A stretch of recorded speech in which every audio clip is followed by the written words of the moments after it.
دا مسلمانی ده. لږ سوچو کا ګاونډي درنه تنګ، کور کې درنه بچي تنګ، دا ګاونډي ده. د دواړو جهانو سردار مبارک فرمایي اوږه وخوري اوږه، پیاز وخوري جومات ته مزه. ولې چې ته اوږه وخوړه او تا پیاز وخوړه، ستا د خولې نه به بوی ځي، بل مسلمان ته تکلیف دی او ضرر دی. جومات ته مه نږدې کېږه، بل مسلمان ته به یې د تکلیف یې د خولې نه د هغې بوی نه. نو هغه خو لاره کوټې تکلیف دی. رسول الله مبارک وایي جومات ته مزه. مونږ خولې پورې سپی تړئ چې جومات ته ورشئ، بل پورې غرض. دا مسلمانی ده.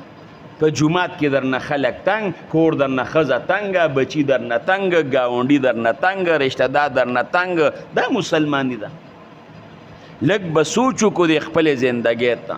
موږ له خو الله ښکلي دین را کړی دی. الیوم لکم اکملت دینکم، الله وی دین مې دله پوره کړی دی. اسلام الحمدلله. ان عند الله الاسلام، دا الله په نسبت باندې اسلام، ان الدین عند الله الاسلام، اسلام ښکلی دین دی.